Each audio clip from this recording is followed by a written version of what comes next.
नमस्कार, मैं दीपिका। आज हम एक ऐसे हेल्थ इशू के बारे में बात करने वाले हैं जो कि काफी लोगों को साइलेंटली अफेक्ट करता है, जिसका नाम है रूमेटॉइड अर्थराइटिस। और आयुर्वेदा के माध्यम से इसकी ट्रीटमेंट कैसे की जा सकती है, इसकी जानकारी देने के लिए हमारे साथ जुड़ी है डॉक्टर निवेदिता चौबे फ्रॉम संतुलन अ फैमिली वेलनेस क्लिनिक, जो कि एक जाने माने फैमिली फिजिशियन और पंचकर्मा कंसल्टेंट है। तो आइए डॉक्टर निवेदिता का स्वागत करते हैं। नमस्कार डॉक्टर। नमस्कार।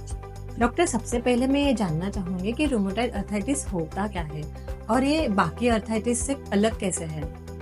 रूमेटॉइड अर्थराइटिस जो है ये एक ऑटोइम्यून डिसऑर्डर है जिसमें अपनी खुद का इम्यून सिस्टम अपने जॉइंट्स पे अटैक करता है और जिसकी वजह से जॉइंट में पेन, स्टिफनेस, इन्फ्लेमेशन ये सारे साइंस और सिम्टम्स देखने को मिलते हैं। जबकि जो अर्थराइटिस होता है, नॉर्मल अर्थराइटिस, जो एजिंग की वजह से होता है, कार्टिलेज के वेयर एंड टियर से होता है, एज रिलेटेड होता है, तो उसमें भी पेन या सिम्टम होता है, बट स्टिफनेस और सूजन रूमेटॉइड अर्थराइटिस में ज्यादा होता है या रूमेटॉइड अर्थराइटिस में ही होता है।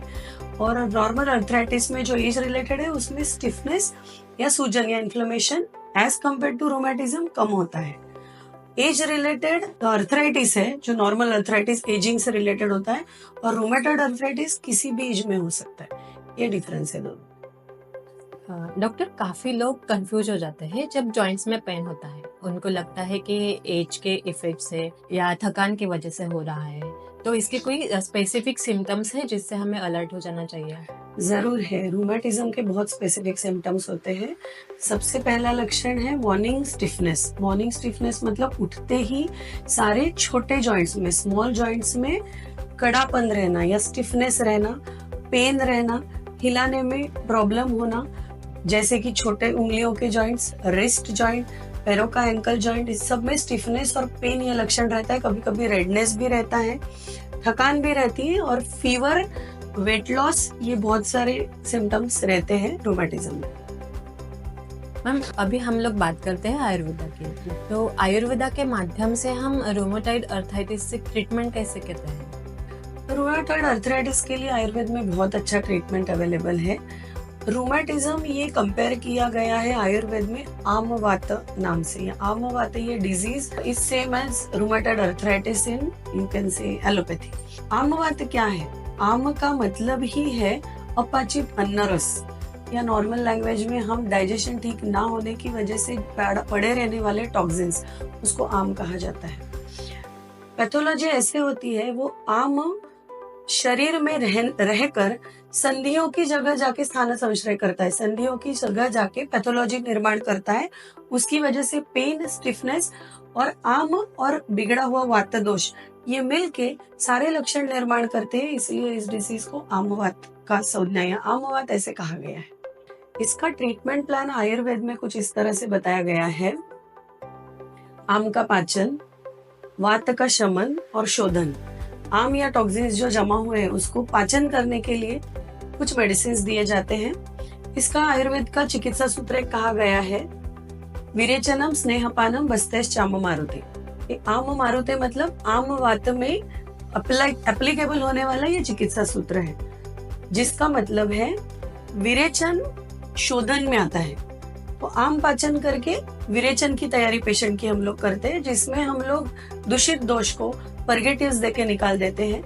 उसके बाद वात शमन के साथ साथ ही स्नेह पानम, एक मेडिकेटेड घी दिया जाता है, और नेक्स्ट मतलब लास्ट फेज में हम बस्ती ट्रीटमेंट देते हैं। अलग अलग टाइप के डिकॉक्शन एनिमाज या फिर ऑयल के एनिमाज होते हैं। बट आम वात में यूज किए जाने वाले ऑयल्स ये संधिवात या अर्थराइटिस के ऑयल से बहुत डिफरेंट होते हैं। तो इसकी चिकित्सा सूत्र के अनुसार आम का पाचन करना, वात का शमन करना और शोधन करना, ये 3 फेज में इसका ट्रीटमेंट होता है। डॉक्टर, क्या लाइफस्टाइल चेंजेस या डाइट रिकमेंडेशन भी रूमेटॉइड अर्थराइटिस के पेशेंट के लिए इम्पोर्टेंट है? हाँ, रूमेटॉइड अर्थराइटिस में डाइट प्लानिंग और लाइफस्टाइल मैनेजमेंट ये बहुत जरूरी होता है। डाइट प्लानिंग में हम सबसे पहली चीज बताते हैं फ्रोजन फूड, ठंडी चीजें, कर्ड, ये सारा बंद करने के लिए हम बोलते हैं। दूसरा है गर्म पानी का इंटेक, ल्यूकवार्म वाटर या गर्म पानी पीना बहुत जरूरी है आम पाचन करने के लिए। तीसरा है दिनचर्या। दिनचर्या में हम लोग उठना कब है, सोना कितने बजे है, दिन भर कौन सा लाइफस्टाइल फॉलो करना है, क्या नहीं करना है, कितने बजे खाना खाना है और क्या खाना है, ये सारी चीजें दिनचर्या में आती है।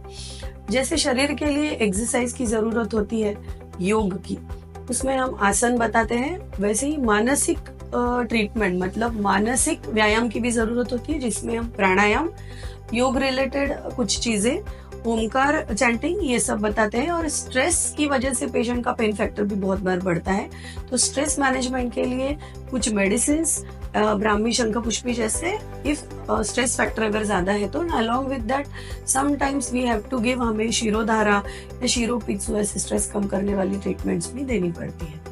डॉक्टर, अगर कोई पेशेंट संतुलन में आता है तो उनके लिए कौन से स्पेशल आयुर्वेदिक थेरेपीज अवेलेबल हैं? इसके ट्रीटमेंट प्लान में, संतुलन में हम लोगों ने बहुत सारी थेरेपीज का एक कॉम्बिनेशन किया हुआ है।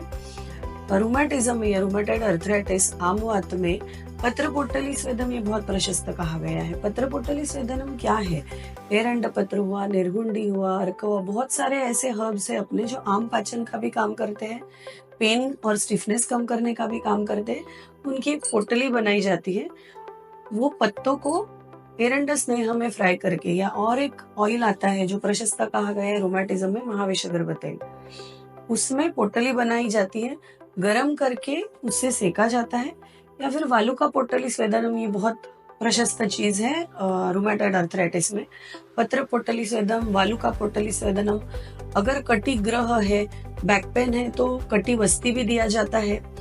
एरंड स्नेह का प्राशन और उसमें शुंठी का या ड्राई अपना जिंजर पाउडर है, इसकी मदद से काफी स्टिफनेस कम होने में मदद होती है। अलोंग विद दैट हमारा डाइट चार्ट रहता है, योग रहता है, प्राणायाम रहता है, और एक दिनचर्या का पूरा कस्टमाइज दिनचर्या, you can say every patient to patient differ होता है, बनाई की दी जाती है। और सबसे इम्पोर्टेंट बात है, along with all these therapies we are giving, हम लोग इंटरनल मेडिसिन देते हैं, जिस मेडिसिन में राजना सप्तकवात हुआ, दशमूल काढ़ा हुआ, कैस्टर ऑयल का यूज होता है, बहुत प्रकार के गुगुलू, सप्तविंशति गुगुल हुआ, बहुत टाइप के गूगल के कॉम्बिनेशंस यूज किए जाते हैं। एट द सेम टाइम आपका पेट साफ कर रखने के लिए भी कुछ मेडिसिन दी जाती है। ऐसा combined treatment plan, panchakarma, diet और मेडिसिन, ऐसे प्रकार से हर पेशेंट का केस स्टडी अलग अलग करके संतुलन में बनाया जाता है। डॉक्टर, रूमेटॉइड अर्थराइटिस डायग्नोस करने के लिए कौन से टेस्ट जरूरी होते हैं?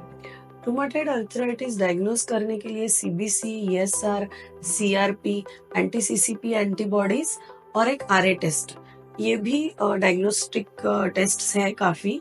कभी कभी ऐसे भी होता है पेशेंट के सारे टेस्ट निगेटिव आते हैं, सिर्फ सीआरपी हाई आता है, हमने काफी पेशेंट्स में देखा है, लेकिन क्लिनिकली हमें डायग्नोस करना पड़ता है कि ये रूमेटिज्म है कि नहीं। तो in that case also raised CRP, बाकी सारी टेस्ट निगेटिव है तो एक्सरे करना पड़ता है, कभी एमआरआई करना पड़ता है कि डिजनरेशन कितना हुआ है जॉइंट का।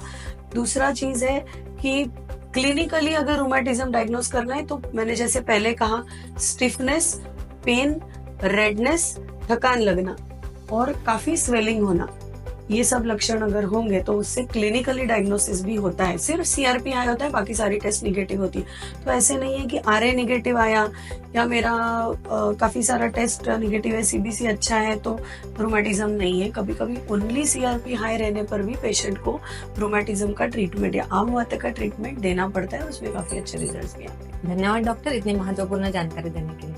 अगर आप या आपके किसी जानने वाले को रूमेटॉइड अर्थराइटिस के सिम्टम्स है तो बिना देरी किए संतुलन और फैमिली वेलनेस क्लिनिक से संपर्क जरूर कीजिए। फिर मिलते हैं अगले एपिसोड में नए हेल्थ टॉपिक के साथ। तब तक के लिए स्वस्थ रहे, संतुलित रहे। धन्यवाद।